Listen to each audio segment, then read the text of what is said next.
Hola Dani, ¿cómo estás? Hola, muy bien, ¿y tú? Qué bueno, igual. Oye, mira, fíjate que te tengo una preguntota porque ya acabé mi universidad, todo, estudié ingeniería civil, Ok, estoy ahorita trabajando, tengo un trabajo estable y tengo una novia, ¿no? Una novia con la que me quiero casar. Pero perfecto. no puedo adquirir una casa con el sueldo que tengo y los ahorros que tengo. Entonces me gustaría platicar contigo, ¿no? Sobre los créditos hipotecarios y sobre todo este tema. Perfecto, claro, sí, yo puedo ayudarte a contestar tus dudas. No sé si tengas alguna en específica o quieres que empecemos a hablar en general de los créditos. Primero me gustaría hablar en general para entenderle bien e ir ya haciéndome la idea, ¿no? De cómo funciona. Como lo mencionaste, los créditos te pueden servir para comprar una casa. Ya estás trabajando, ya te graduaste, igual es tu sueño y tenemos muchas maneras de lograrlo. Hay créditos para comprar tu casa, hay créditos para comprar un terreno, si es que quisieras empezar a invertir en eso y después construir.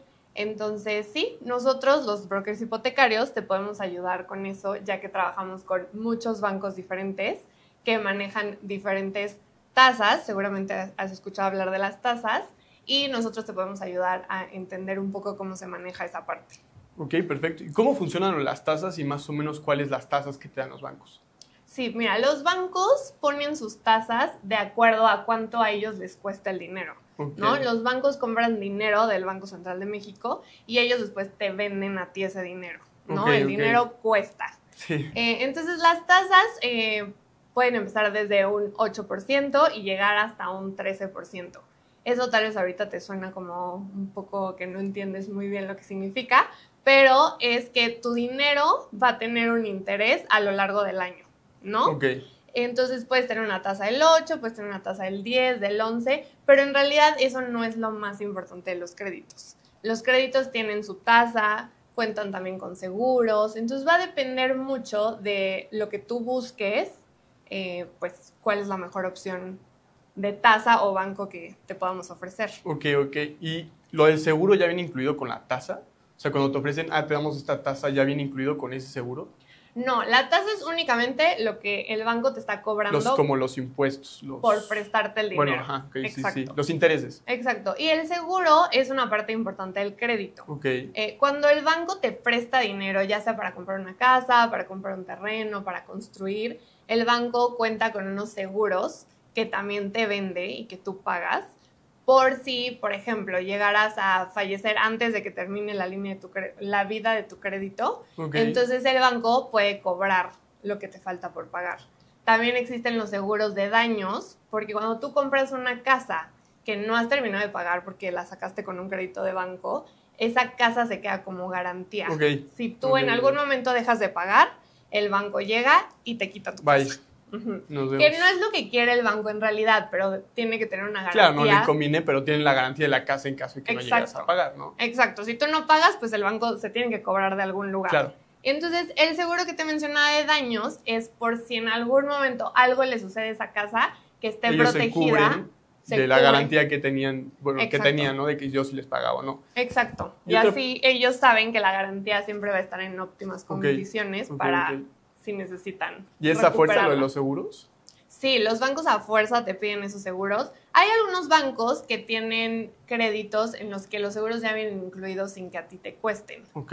Pero la mayoría de los bancos, tú en tu tabla, cuando ves cómo van cada tus mensualidades, se ve cuánto cuesta el seguro y es un pago mensual del seguro de vida, que fue el primero que te mencioné, y del seguro de daños. Esos son los intereses más los seguros. Exacto, sí, la mensualidad se compone o sea, es un pago mensual que tú haces, ahí vienen los intereses, viene tu seguro de vida y tu seguro de daños, y así es como se compone la mensualidad total. Igual hace ratito estás diciendo de la vida de crédito, no sé, o sea, ¿cuánto tiempo dura más o menos un crédito? ¿Cuál es lo recomendable?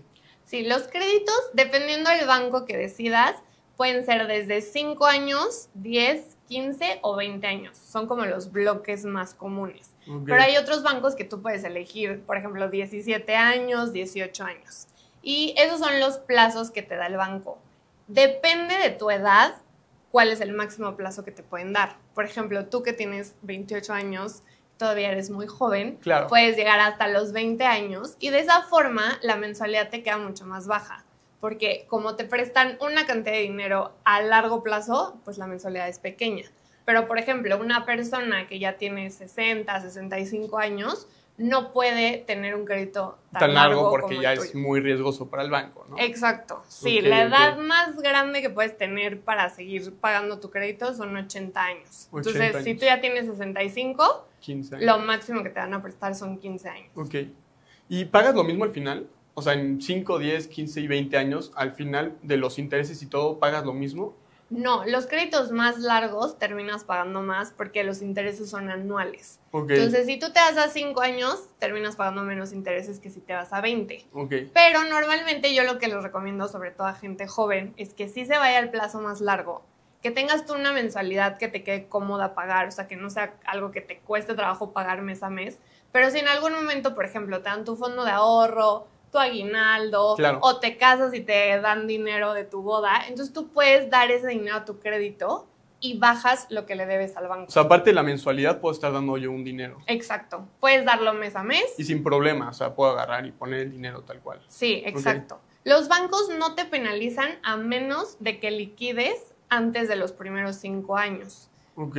Tú puedes dar dinero para bajar la deuda en cualquier momento, lo puedes hacer mensual, lo puedes hacer cada año o cada semana si quieres, lo puedes hacer. Y para que baje tu deuda es importante que tú vayas al banco y les digas que quieres dar, se llama aporte a capital. ¿Esto Ok. qué significa? Que estás dando ese dinero para bajar ¿Siempre la es a deuda. capital? Siempre es a capital. Ok. Porque si tú no dices que vas a dar a capital, que capital significa lo que tú debes, Ok. lo que va a hacer el banco es que te lo va a tomar como una mensualidad. Pero como ya vimos, la mensualidad incluye también el seguro de vida, el seguro de daños, los los intereses, claro, y ya no vale tanto la pena, ¿no? Exacto. O sea, nada mucho más. ese dinero, pues ya al capital no le llega mucho. Exacto. Entonces, siempre que tú tengas un dinero extra, aparte de la mensualidad que debes de pagar puntual, hay que ir y solicitar que lo manden a tu capital. Ok. Oye, y hablando de esto de capital y de intereses, a la hora de yo pagar mi mensualidad, o sea, empiezo pagando como 50 a 50, o puedo pagar más a capital, o cómo se distribuye el dinero a la hora de estar pagando. Esa es una muy buena pregunta. La verdad es que los bancos, su negocio es ganar los intereses. Claro.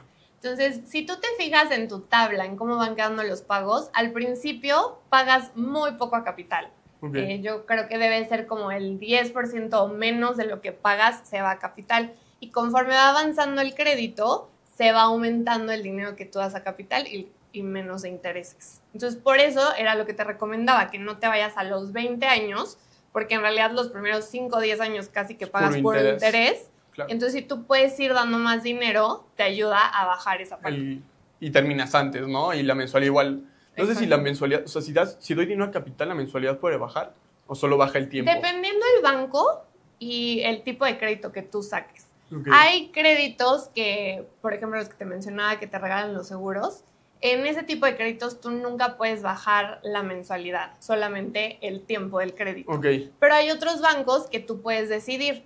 Tú a la hora de dar ese dinero al monto de tu crédito, tú le puedes decir al banco, prefiero bajar mi mensualidad, aunque el plazo siga siendo el mismo, o prefiero bajar mi plazo y que mi mensualidad sea igual. Sí. Va a depender de lo que Sí, tú claro. necesites. Si yo en puedo ese seguir momento. pagando la mensualidad que tengo, a lo mejor y me conviene más el plazo, ¿no? Exacto. Pero si quiero tener una mensualidad más baja, pues puedo aportar a capital y decirles que la mensualidad me quede más Exacto. baja. Por ejemplo, si ya te vas a casar y entonces necesitas ahorrar un poco de dinero mes a mes, Claro, tú claro. puedes dar aporte a capital, baja tu mensualidad y de esa forma tú puedes usar el dinero para otras cosas. ¿Y los pagos siempre, o sea, mes con mes son iguales? También depende qué tipo de crédito elijas. Ok. Hay 2 modalidades. La primera es que tu pago mensual es el mismo, se llama fijo. Entonces tú siempre pagas no exactamente los mismos pesos Pero y varía centavos, muy poquito. pero varía muy poco. Ok. Y hay otro tipo de créditos que se llama crecientes, que tú empiezas pagando una mensualidad más baja y conforme va avanzando el tiempo, tú pagas o sea, la mensualidad va creciendo 1,000, 2,000 pesos cada año más o menos y terminas pagando más al final. Ok. Sí, la Esto- mensualidad, o sea, la mensualidad final es mayor. Exacto. Vamos, que si fuera todo el fijo. Exacto, esto se lo puedo recomendar también a gente joven que, por ejemplo, están entrando en una empresa y que es posible que les vayan aumentando su sueldo Claro. conforme pasa el tiempo. Entonces empiezas con una mensualidad baja y conforme pasa el tiempo y Vas vas subiendo de ganando más puesto, vas ganando dinero, más. puedes dar más Se dinero. facilita. Exacto. Igual a mí que me voy a casar, pues a lo mejor me conviene tener un crecientes, ¿no? Exacto, sí. Porque pues así ahorita no tengo tantos gastos en lo de la casa y puedo enfocarme igual en lo de la boda, la luna de miel y todo eso. Exacto, Y después, regresando, puedo seguir pagando. Exacto. Y también la mensualidad. ventaja del tipo de crédito en crecientes es que si tu sueldo ahorita es bajo, como la primera mensualidad es más baja, te ayuda a tener una línea de crédito más amplia. Por ejemplo, si tú tienes un crédito de 1 millón, si tú sacas el tipo crecientes, tu primera mensualidad pueden ser 10,000 pesos y Ok. luego subir hasta 13,000, 14,000 pesos, ¿no? Ok. Entonces, de esta forma, tú 10,000 pesos, si ganas 20,000, el banco dice, órale, sí te presto el millón con la mensualidad de 10. Pero si tú lo sacas con mensualidad fija, por ejemplo, va a empezar tu mensualidad en 12,000. Y si tú ganas 20, tal vez el banco diga, híjole, más de la mitad de tu Va sueldo más, a pagar el sí, crédito. sí. Vas más justo, ¿no? En el creo, está presupuesto. muy justo. Entonces, mejor no te presto 1 millón, te presto 800,000. Eso se puede ser como un hack, Exacto. dependiendo del sueldo. Exacto, sí, dependiendo del sueldo que tengas o el sueldo que puedas comprobar, Ok. entonces te conviene cualquiera de esos dos esquemas. Ok. Y después lo podría cambiar, no sé, de fijos a crecientes o de crecientes a fijos. No, el esquema que tú elijas es Es el en que la que se te queda, quedas. a menos que tú cambies tu deuda a otra institución. Ahí sí pudieras cambiar el tipo de ¿Y crédito. cómo funciona eso? Por ejemplo, si tú sacaste tu crédito con Sí. el banco A, tal vez no te dio las mejores condiciones, pero fue el banco que más te prestó Claro, que en me ese aceptó momento. y que aceptó las condiciones y todo, Exacto. ¿no?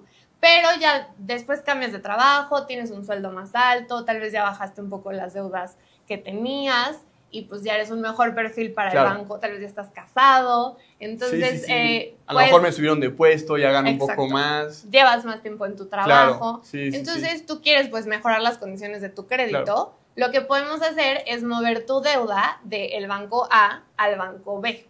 Ok. Entonces, cambias tu deuda al banco B, igual el banco B ya ve que eres un mejor perfil, te da una mejor tasa o mejores condiciones, y entonces el banco B le paga la deuda al banco A, tu casa sigue o tu terreno sigue teniendo una deuda, pero ya son unas mejores condiciones. Ok. Igual pudiste acortar el tiempo de tu crédito o pudiste bajar un poco la mensualidad. Entonces, al hacer este cambio, entonces ahora sí, si empezaste con crecientes, pero ahora prefieres el esquema de fijos, al cambiar puedes hacer esto. Oye, y ahorita que dijiste, llevas más tiempo en el trabajo, se me vino en la mente de que, ¿cuánto, o sea, qué cosas tengo que tener o qué características para que un banco me acepte más fácil? Claro, mira, la primera va a depender si eres asalariado o si trabajas como profesionista independiente, Ok. es decir, que tienes tu propio negocio o igual prestas servicios. ¿Y es más pero difícil si tengo mi propio negocio? No es más difícil, solo que es diferente a los requisitos. Cuando Ok. tú eres asalariado, si llevas 6 meses en tu trabajo, con eso ya eres elegible para un crédito. Ok.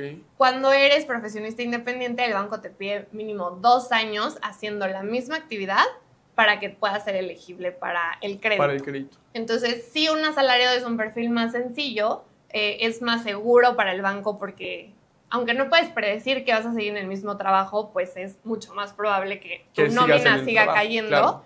a que si eres independiente, igual Que tus al ingresos día siguiente no consigues a alguien fluctúan. que te compre tu, no sé, lo que sea, ¿no? Exacto. Sí, Y sí, ya no puedas seguir Ujú. pagando. Entonces ese es el primer requisito, ¿no? Como Ok. la antigüedad de cuánto tiempo llevas ganando ese sueldo o ganando esos ingresos por los servicios que tú ofrezcas o la empresa que tú tienes. La segunda parte muy importante es la edad.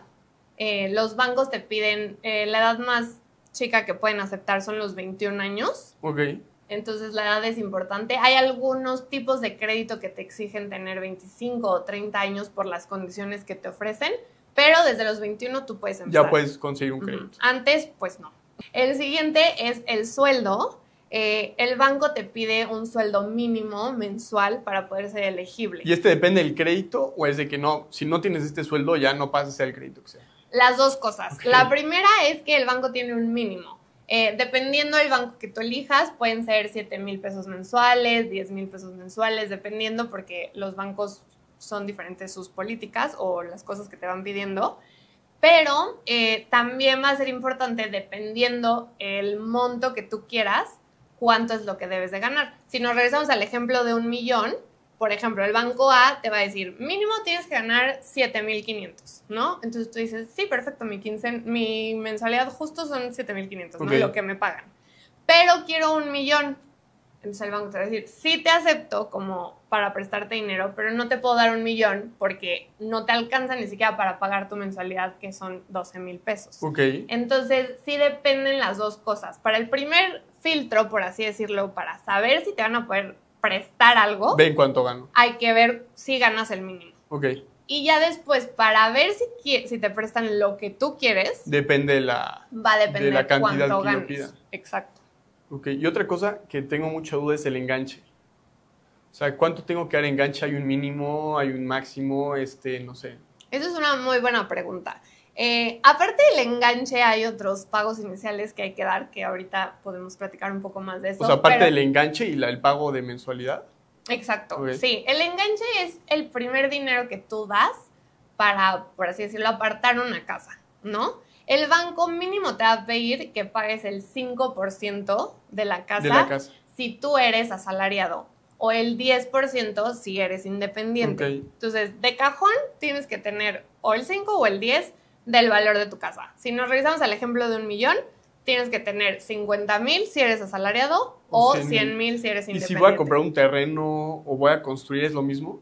No, ahí sí es diferente. Si es un terreno, el banco lo máximo que te puede prestar es el 70% o el 80% con algunas instituciones, pero la generalidad es el 70%. Yo tendría que dar el 20 o el 25% de enganche. Ajá, el 20 o el 30. O el 30, perdón, sí. Sí, ahí tienes que tener un enganche más grande. Ahí lo que pasa es que un terreno es una garantía para el banco un poco más difícil de vender en caso de que tú te quedaras pues sin poder pagar tu mensualidad. Y en especial si voy a construir, ¿no? Me imagino. Porque dicen, bueno, o sea, el terreno está, pero yo le presté más para aparte que construyera.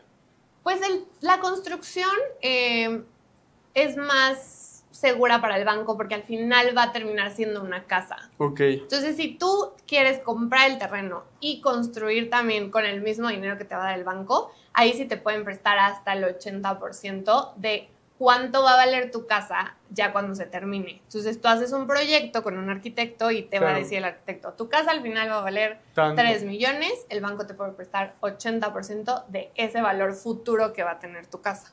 Y si es con todo y terreno, o sea, no sé si se pueda, de que les pida para casa y después para, o sea, para un terreno, perdón, y después para construir la casa. Exacto, puedes hacerlo por separado o puedes hacerlo al mismo tiempo. Puedes pedir un crédito solo para el terreno, te prestan hasta el 70%, tú puedes terminar de pagar tu terreno, por ejemplo, en 5 o 10 años y después puedes sacar otro crédito para construir. O si ya te vas a casar y necesitas construir tu casa el próximo año porque necesitas una casa, puedes sacar el crédito en conjunto. Entonces pagas el terreno y empiezas a construir con lo que te va prestando el banco. O sea, primero puedo nada más comprar un terreno y pedirle crédito para ese terreno. Y después, mientras estoy pagando ese terreno, puedo pedir el préstamo para la casa, para construir la casa. Ahí va a depender de tus ingresos. Porque o sea, cuando si lo puedo pagar, ¿puedo tener las dos al mismo tiempo? Más que si lo puedes pagar, que el banco crea que tienes la capacidad para pagarlo. Porque si tú compras un terreno a crédito, que tu mensualidad son 8,000 pesos, de lo que tú ganas, el banco dice, ok, ganas tanto, pero tienes un compromiso mensual, un pago mensual de 8,000. Entonces, si tú quieres sacar un segundo crédito, sí se puede, pero entonces el banco ya no te va a tomar tu sueldo completo. Te toma tu sueldo menos tu deuda, ya tienes una capacidad de pago o dinero mensual que es menos cantidad. Entonces, si tu plan es comprar un terreno para construir en menos del tiempo que vas a sacar de pagar el crédito, te conviene sacarlo en conjunto. Así compras el terreno, construyes y te quedas con una sola deuda. Y pues tú, ahorita que dijiste de que, bueno, se da cuenta que tienes esta deuda, entonces no te toma el sueldo completo. Si ahorita estoy pagando la mensualidad de un coche, ¿eso igual me lo restaría? Exacto, sí. Todas las deudas que tú tengas fijas, toman la mensualidad y la resta de lo que ganas. Y todas las deudas que no son fijas, por ejemplo, una tarjeta de crédito que no gastas lo mismo mes a mes, de eso te toma un porcentaje un poco más bajo, pero también lo resta. No es que lo reste de lo que ganas, pero sí lo toma en consideración, ¿no? Te quita dinero. Sí gana 20,000, pero a lo mejor sus gastos son 7,000, ya nada más tiene 13,000 Exacto. como para adquirir cosas, ¿no? Para adquirir cosas y también para vivir, porque el banco puede decir tiene 13,000, pero el banco sabe que aparte pues tú compras súper todos los días, Claro, gasolina. no va a prestar no me va a decir si te doy una mensualidad de 13,000, Exacto. con decir, no, pues apenas lo va a poder pagar. Ajá, ¿con qué vas a hacer Claro, otras cosas? ¿con ¿no? qué vas a vivir? Entonces, exacto, así es Ok. como te va tomando el ingreso. Ok, es interesante. Y volviendo a los gastos iniciales que me preguntabas, aparte del enganche hay otros gastos que también hay que tomar en cuenta, que hay veces que pues no los tenemos tan considerados y llegamos a la hora de sacar el crédito y no tenemos ese dinero. O sea, el primero y el más importante es el enganche, Ok. que ya lo platicamos. El segundo es el avalúo. No sé si has escuchado hablar de los No, la verdad, avalúos. ni idea. Bueno, el avalúo, como dice su palabra, es el valor que tiene tu casa. Para que el banco sepa cuánto cuesta la casa que quieres comprar o el terreno que quieres comprar, él necesita un documento en donde diga cuánto cuesta esa casa, ¿no? Porque igual tú dices, ay, sí vale 5 millones y ¿Y no si vale no me he eso. decidido por la casa?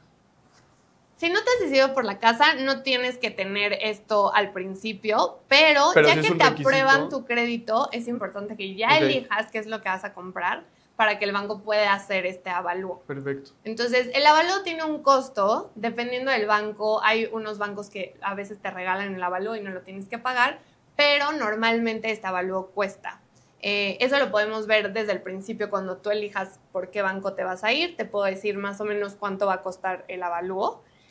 Tú lo pagas al banco, el banco contrata a unas personas que van a la casa, ven cuántos cuartos tiene, cuántos metros cuadrados, en qué zona está y a partir de eso dicen cuánto vale la casa.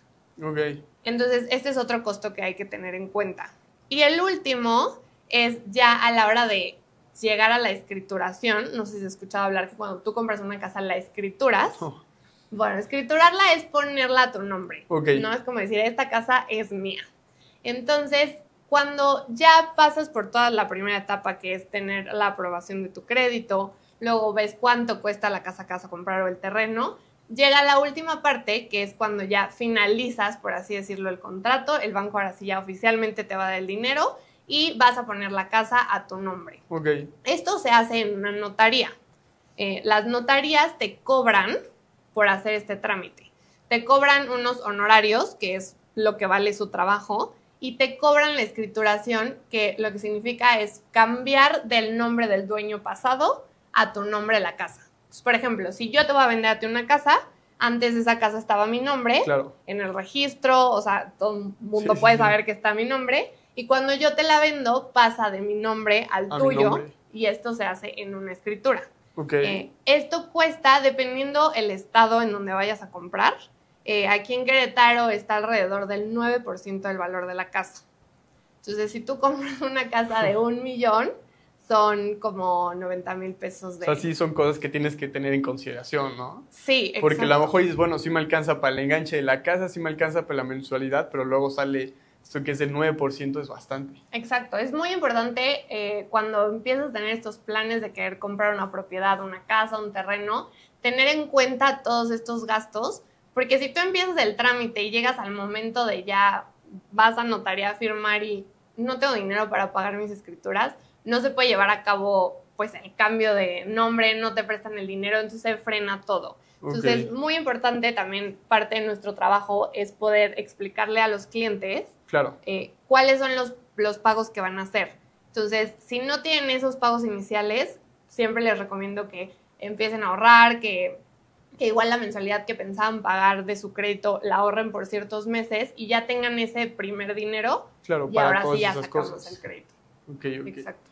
Y tengo otra duda, o sea, si yo pido al banco el 50% de la casa y el 80%, o sea, del 50 al 80%, ¿hay una diferencia? Si yo le pido el 50, si le pido el 80.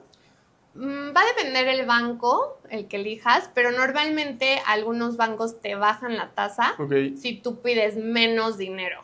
Por ejemplo, si tú pides el 90%, que es lo máximo, o el 95%, te asignan una tasa un poco más alta. Por el riesgo, ¿no? Me imagino. Exacto, por el Prestar riesgo. más dinero. Sí. Y si tú pides el 50%, te pueden bajar la tasa o puedes tener mejores condiciones porque Ok. el banco dice, bueno, va a estar, ya solo es la mitad de la casa lo que debe, la mensualidad es más baja, Obviamente también ya puso de su dinero, ¿no? Igual exacto, ella es se más está difícil arriesgando. que quieras perder Claro, tu casa que sí, ya el pagaste 50% de lo que ya pagaste. Exacto. Okay. Entonces sí puedes tener mejores condiciones por este lado. Entonces, sí, si tienes el 50, mejor. También me comentabas que eres o sea, tienes un empleo en una empresa. Sí. ¿Has escuchado hablar del Infonavit? No. Bueno, el Infonavit también es algo con lo que trabajamos y te ayuda para poder comprar una casa. El Infonavit es dinero que tú tienes guardado por ser un trabajador en una empresa. Sí, sí. Cada mes se va dinero al Infonavit y es como un guardadito para comprar tu casa. Entonces, tú también puedes adquirir este dinero que tienes guardado para poder completar lo que te falta de la casa. Igual el banco no te presta todo completo, pero puedes unir lo que tienes guardado en Infonavit más un crédito que ellos te dan y un crédito del banco y con eso juntas más dinero para poder comprar tu casa. Y con eso puedo tener como una casa, o sea, me puedo comprar una casa con más valor. O sea, no sé si mensualidad eran los 20, pero igual tengo lo del Infonavit. Sí, pero al final el banco también va a tomar en cuenta la mensualidad que tú tienes con el Infonavit. Entonces sí puedes alcanzar a juntar más dinero, pero tampoco es que por esta razón ya puedes sacar los 2 créditos. La casa. Entonces también va a depender mucho cuál es tu sueldo, porque así es como se calcula el crédito que te va a dar el Infonavit, pero sí podemos llegar a conseguir más parte.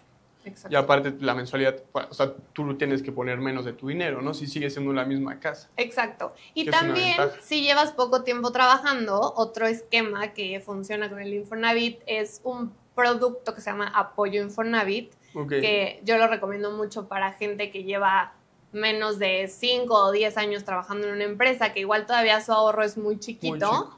Este esquema, tú sacas un crédito con el banco completamente, ¿no? Por el mismo ejemplo de 1 millón de pesos.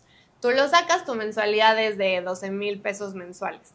Pero en tu trabajo, mes a mes, bueno, es bimestral, te retienen dinero para el Infonavit. Digamos que te retienen 6,000 pesos bimestrales. En este momento, si tú no tienes un crédito, este dinero se va a tu ahorro, O sea, se va ahorrando y se va quedando en un lugar fijo. Se va ahorrando y está en el Infonavit. Pero si tú pones el apoyo Infonavit en tu crédito, lo que va a pasar es que ese dinero se va a mi favor. Exacto. Vamos, a lo del crédito. Ese dinero se va a capital, o sea, a la deuda inicial que tienes, y esto va a hacer que en vez de irte a los 20 años, vas a terminar pagando antes porque tu patrón o tu empresa te está dando ese beneficio ahora en tu crédito. Me confundí ahorita con algo que dijiste. O sea, el dinero que tengo ahorrado es el que se va o sea, la parte del crédito. O sea, no le interesa al capital. Al capital. No el dinero que tienes ahorrado, sino las siguientes aportaciones. O sea, las mensualidades bimestrales son las que se van a capital. Exacto. Y el dinero que tengo ahorrado. En este esquema de apoyo Infonavit, ese dinero se queda como garantía por si tú dejaras de trabajar por alguna razón, te corren o dejas de trabajar y vas a cambiar de empleo, pero no es tan inmediato el cambio. Ese dinero se queda como garantía del Infonavit. Y puede pagar las mensualidades. Y puede pagar las siguientes aportaciones hasta que tú encuentres otro trabajo. Ok, perfecto. Ya sé que tú eres de créditos hipotecarios, pero sí te tengo una duda así bastante grande, que como que es lo que más he discutido, ¿no? Con mis amigos y gente cercana, que es, ¿qué conviene más? ¿Si un crédito o una renta? Va a depender mucho el caso de cada persona. Pero al ser joven, normalmente la gente quiere como rentar tal vez una casa que con la renta te alcanza para una casa más grande o un departamento en un lugar más padre porque tal vez el banco no te presta para la mensualidad que tú quieres. Pero si tú empiezas comprando ahorita a esta edad algo más pequeño, igual lo pones a rentar, o sea, no vives tú en esa casa y ese dinero de la renta lo pones a capital. Terminas de pagar antes y ya con esa casa o ese departamento chiquito que compraste, puedes comprarte en unos 3, 5 años algo más grande que quieres y ya ahí no pagas renta, ni hipoteca, ni nada. Porque hay mucha gente que igual vive con mucho de las rentas, ¿no? Pero luego yo lo que le decía a un amigo es que una desventaja es de que al final no te haces algo tuyo propio. O sea, no se pueden llegar al siguiente año y decirte, bueno, nos vemos. Igual creo que luego las mensualidades suben, ¿no? Bueno, o sea, anualmente cada que se renueva el contrato, como la casa sube de valor, pues igual, no sé si eso pasa en los créditos, que como la casa sube de valor, el crédito crece o no, siempre justo con los créditos tu mensualidad va a quedar como te la ofrecieron desde el principio, pero tienes una casa que vale más. Y como dices, en una renta, tú pagas año con año una renta más cara. Al final no es tu casa. El dueño te puede decir, el siguiente año yo me voy a vivir ahí o la voy a vender o lo que sea. Y tú tienes que buscar otro lugar donde vivir. Es la mudanza, es el depósito en garantía. Y si tú compras una casa con un crédito, tú ya sabes cuánto vas a pagar mensualmente, por cuánto tiempo. Y después de eso, la casa ya es tuya y la casa ya vale mucho más de lo que la compraste al inicio. Claro, sí que es una ventaja, ¿no? Igual, no sé, a lo mejor la renta de la casa al principio me sale más barata que el crédito, pero a lo mejor en 5 años, como subió el valor de la casa, ya es más, o sea, tengo que pagar más de renta. Por algo que ni siquiera está siendo mío. Exacto, sí, justo. O sea, es como y dinero si compras para invertir, igual al principio la renta que te pague tu inquilino tal vez no va a ser igual que tu hipoteca, pero va a llegar un punto en el que tal vez sí se pague toda, ¿no? O sea, si tu hipoteca son de 12,000, igual ese departamento de 1,000,000 no vas a poder rentarlo en 12, pero igual lo rentas en 8 y entonces ya tu mensualidad no son 12, sino son 4. Claro. Entonces, sí va a depender el caso de cada quien, pero... ¿Es diferente si lo hago para yo vivir que para rentar o como inversión?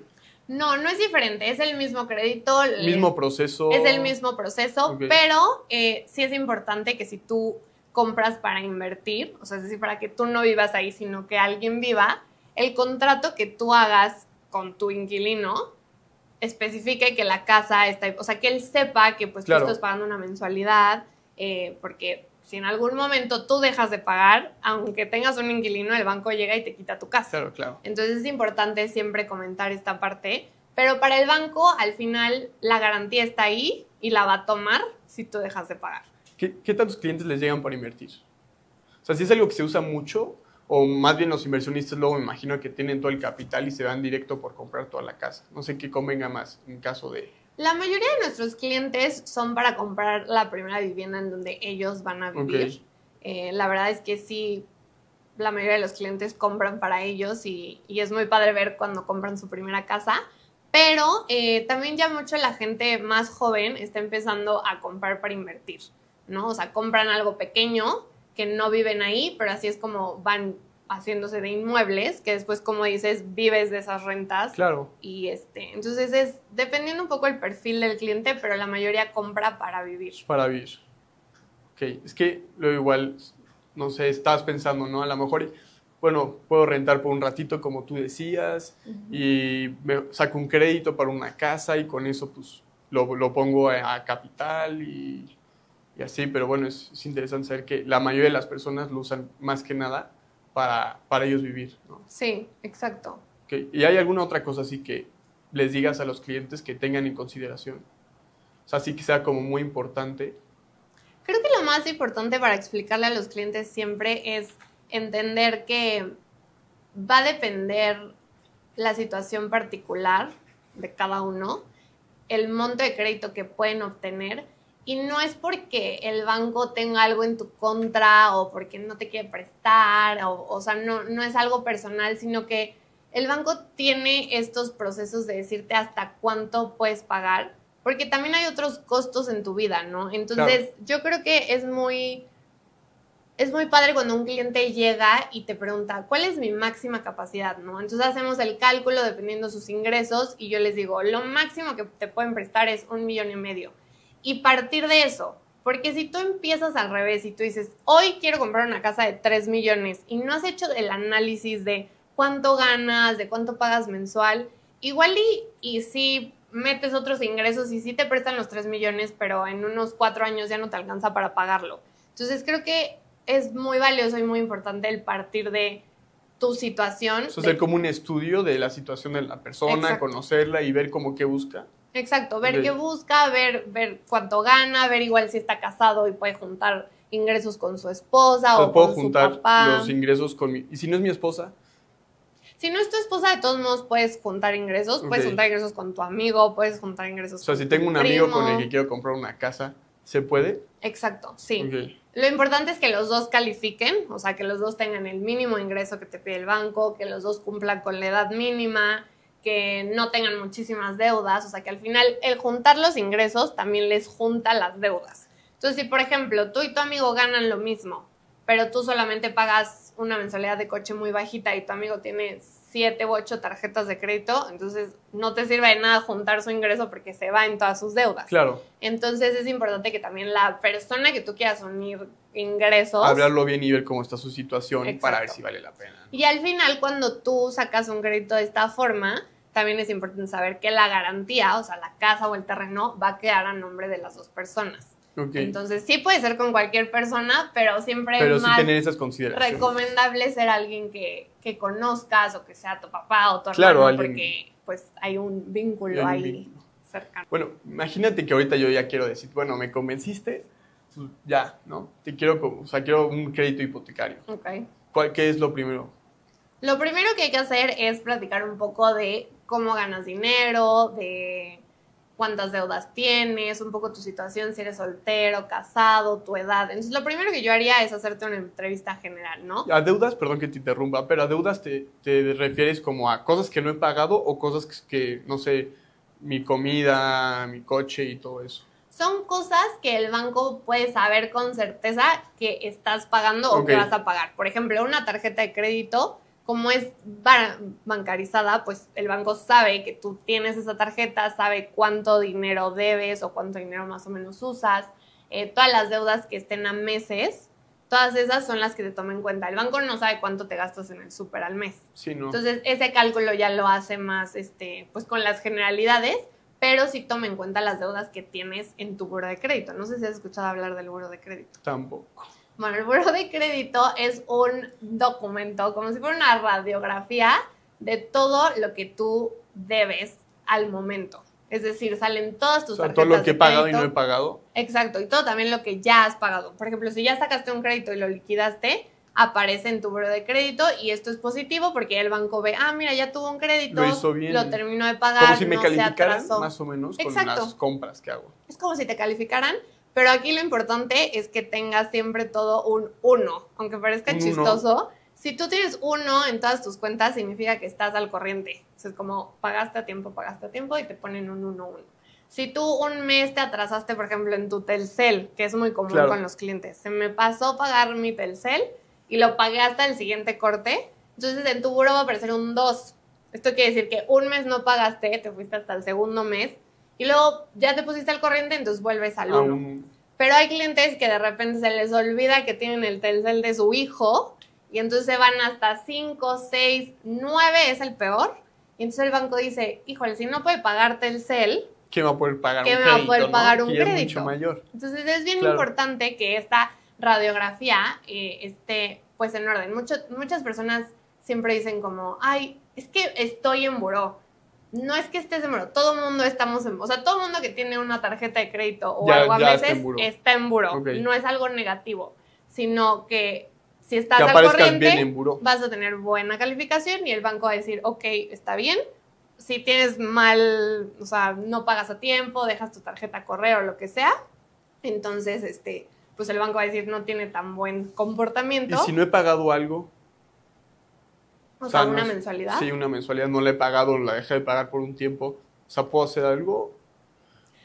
Sí, o sea, si vas a empezar el crédito, es importante hacerlo antes de que el banco te evalúe, ¿no? Si tú ya sabes que te atrasaste con alguna cuenta y quieres sacar un crédito, es mucho mejor antes de empezar el trámite ir a ponerte al corriente. De todos modos va a aparecer el retraso de los meses, pero bueno, ya si lo tú liquido, estás al corriente o liquidado, el banco va a decir, bueno, igual fueron meses complicados, pero ya se puso al corriente. Si tú no lo arreglas antes, el banco va a decir como, me estás pidiendo más dinero y debes todavía. Y lo del Telcel son 600 pesos, y aquí son 13,000 o 10,000, ¿no? Exacto. Sí, entonces esto es importante. Entonces lo primero que yo haría es pues entender un poco tu perfil, así le llamamos, ¿no? O sea, cuánto ganas, cuántos años tienes, si estás casado, tus deudas, y después preguntarte qué es lo que buscas. Esto le llamamos necesidad, ¿no? ¿Quieres comprar una casa? ¿Quieres comprar un terreno? ¿Quieres construir? ¿Quieres usar la casa que ya tienes para tener dinero, por ejemplo, para otro proyecto o para comprar otra casa?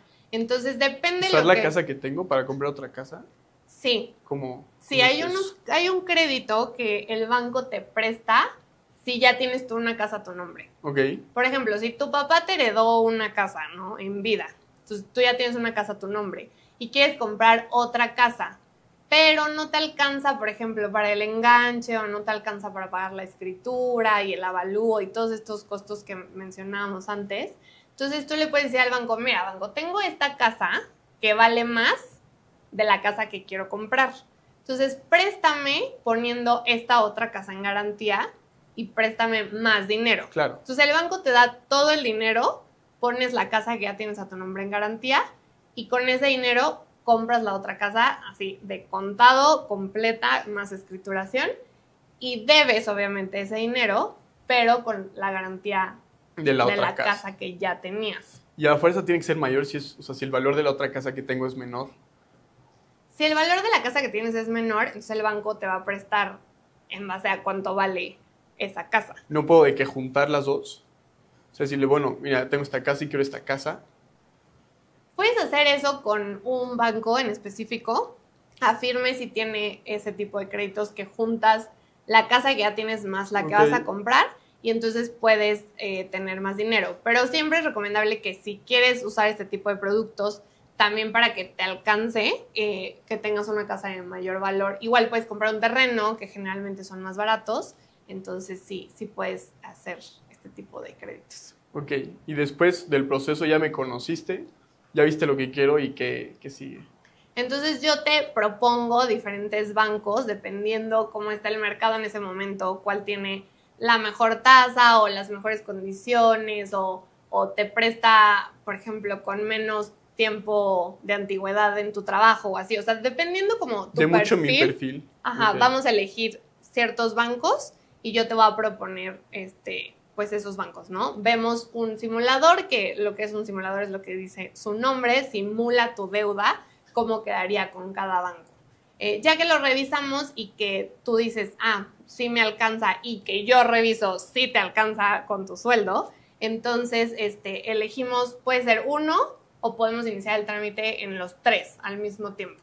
Ok, entonces, no hay ningún problema si se inicia los tres al mismo tiempo. No hay ningún problema. Tú puedes iniciar con los bancos que tú decidas, pero puedes firmar solamente con uno. Con uno, sí. Porque obviamente el banco te está haciendo tu evaluación con cómo estás ahorita. Entonces no puedes pedir en tres bancos y luego firmar tres créditos al mismo tiempo y, o sea, eso sí, ni conviene, ¿no? No es ético. Exacto. 3 mensualidades. Entonces puedes meterlo en los tres bancos, igual el banco A te dice, sí te presto, pero no con la tasa que querías, igual un poco más alta, y el banco B te dice, no, yo no te presto por esta razón, y el banco C te dice, sí, yo te presto como con lo querías. Entonces, con las aprobaciones, elegimos cuál es la mejor opción, o sea, bueno, elige el cliente generalmente cuál es la opción que mejor le acomoda, y nos vamos a la segunda parte, que es el avalúo, que era lo que comentábamos. Ya tienes que tener una casa. Exacto. Y regresando un poquito en la parte que hiciste el simulador, ¿qué tasa usas? O sea, me imagino que tienes que poner una tasa, ¿no?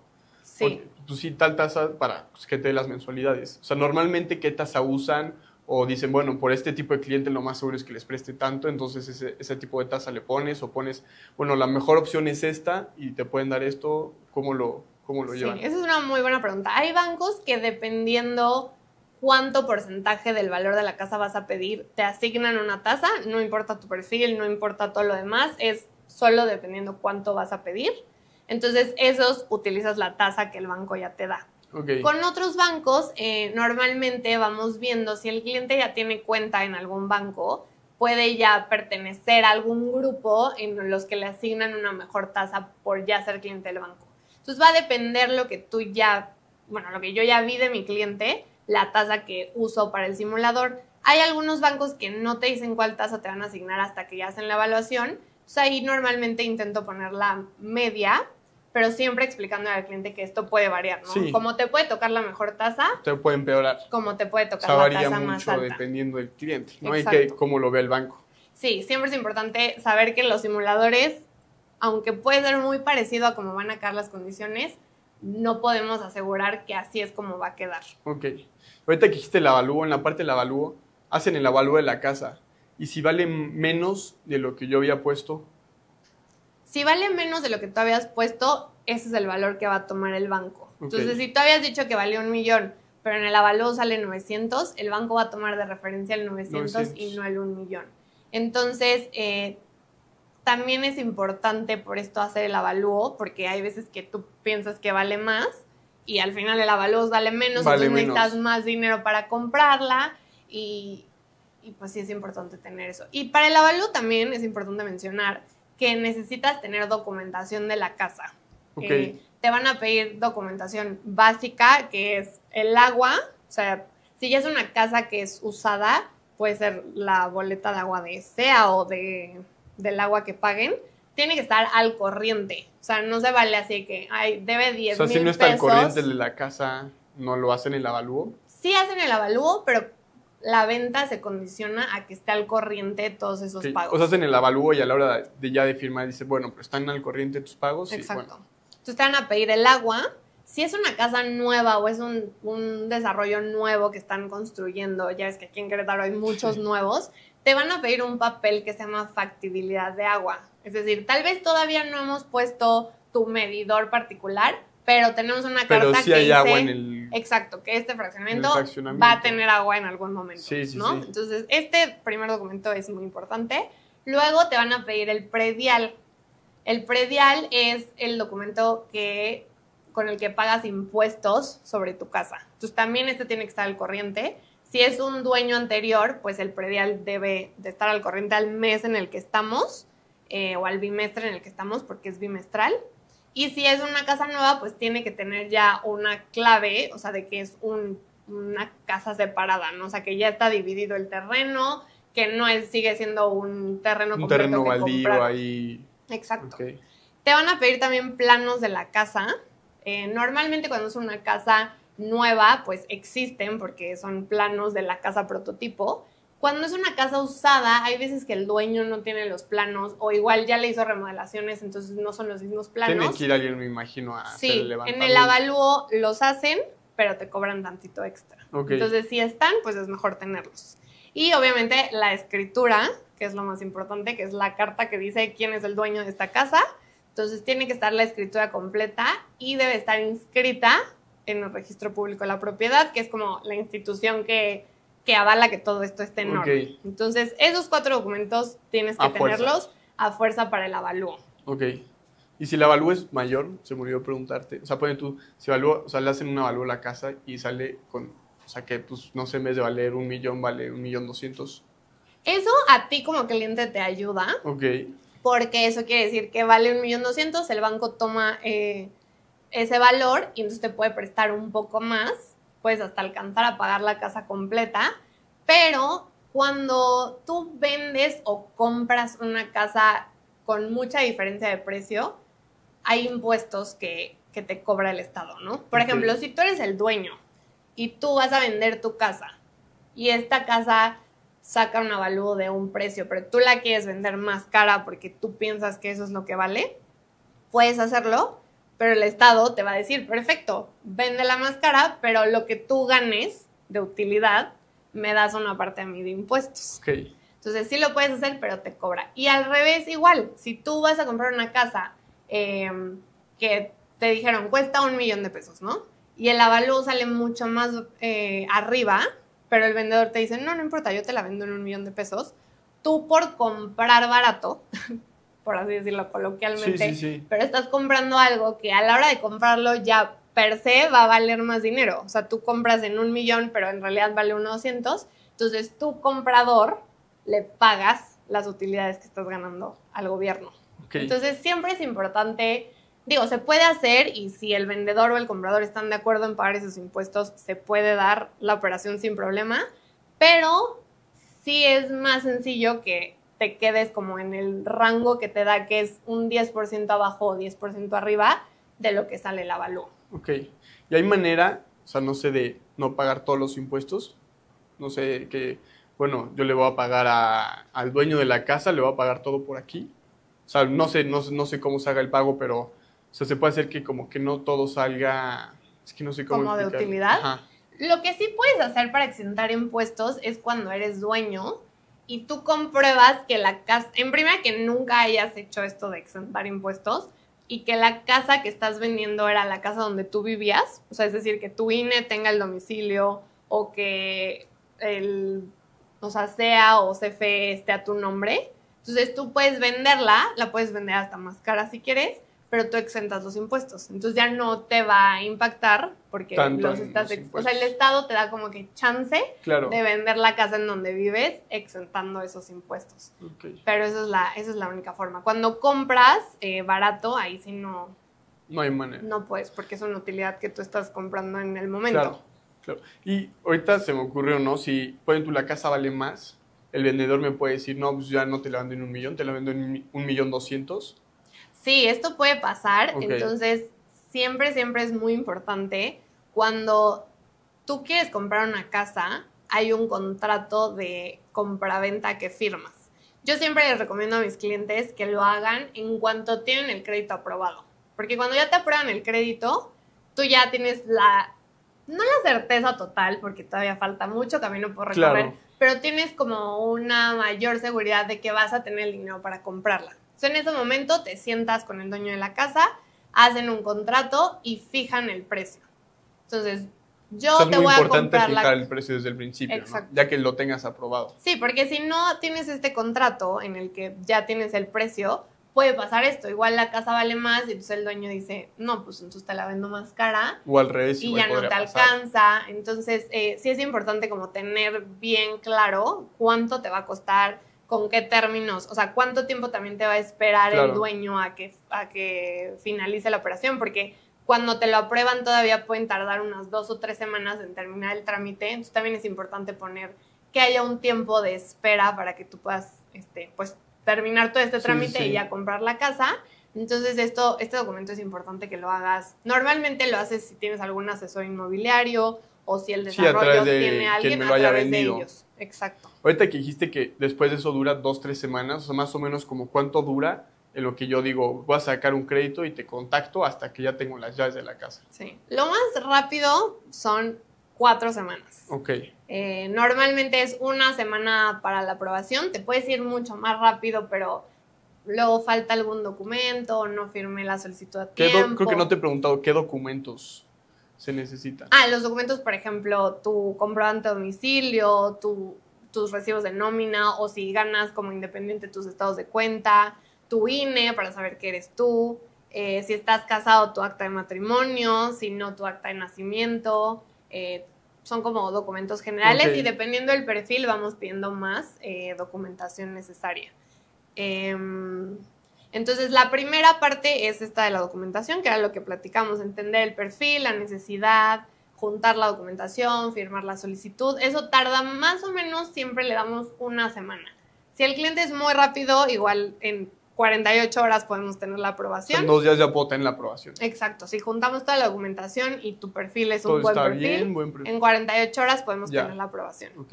Pero siempre es mejor pues tener un rango más amplio, ¿no? Entonces, 1 semana. Luego, la siguiente etapa es la parte de avalúo. El avalúo toma unos 3 a 4 días hábiles en lo que tienen la cita de la casa, hacen pues todo como su reporte y ya sale el avalúo. Tardan unos 3 a 4 días hábiles, que es prácticamente otra semana. Y después viene ya la parte de notaría, que en notaría vuelven a juntar documentación tanto del vendedor como del comprador para trabajar pues esta nueva escritura, pues toda como esta documentación para la firma. Y también hay un documento que se tiene que solicitar que se llama el CLG, que es Certificado de Libertad de Gravamen, Ok. que es un documento que es necesario para poder firmar. Este documento es sobre la casa, es decir, te dice si la casa tiene alguna deuda pasada o si la casa está libre de deuda, ¿no? Ok. Es como la casa ya la terminaron de pagar, no tiene deuda, sale el certificado. Si la casa tiene deuda, entonces hay que sacar el estado de cuenta de cuánto se debe todavía del crédito anterior para que a la hora de firmar se liquide esa deuda anterior y ya hay una nueva deuda. Ok. Entonces ahí también el certificado de libertad de gravamen tarda también pues un par de días, 3 o 4 días hábiles, entonces ahí se va la siguiente semana.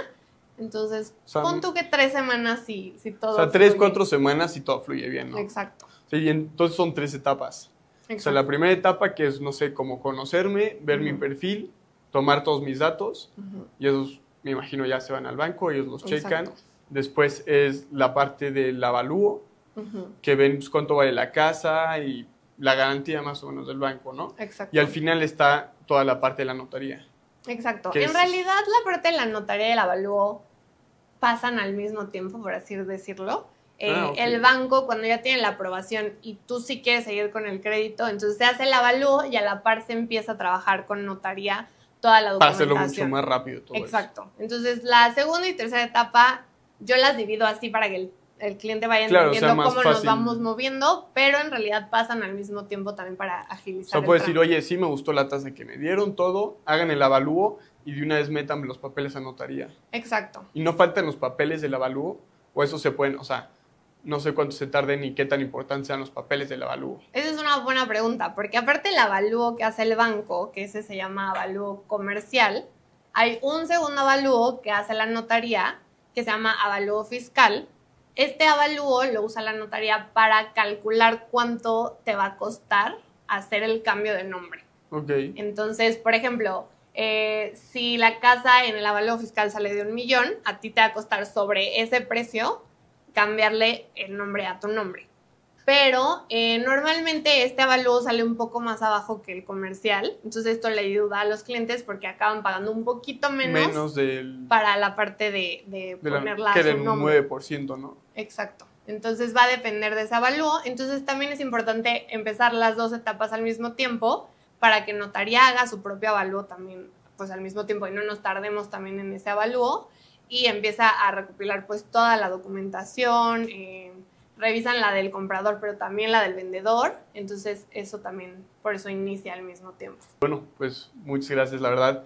Me informé bastante, ¿no? Porque son cosas que, bueno, podemos oír, pero finalmente no tenemos como mucha información. Podemos decir, ay, sí, un crédito hipotecario, pero pues no sabes cómo funciona y creo que hay bastantes cosas que tomar en consideración. Exacto, sí, la verdad es que por eso pues nuestro trabajo de brokers es importante y creo que tiene su valor porque ayudamos a los clientes desde antes de empezar el trámite a entender todo esto que pasa, ¿no? Que sepan bien los costos, que sepan cuáles son las opciones que tienen, que pues hay más bancos, hay diferentes formas de Esa es lograr. una diferencia, o sea, porque creo que se puede sacar con el banco y se puede sacar con ustedes, ¿no? Exacto. Una ventaja es que ustedes nos pueden enseñar con más bancos, creo. Exacto, tú puedes ir a sucursal cualquier día y decirle quiero sacar un crédito contigo, pero ellos te van a decir yo tengo esta opción.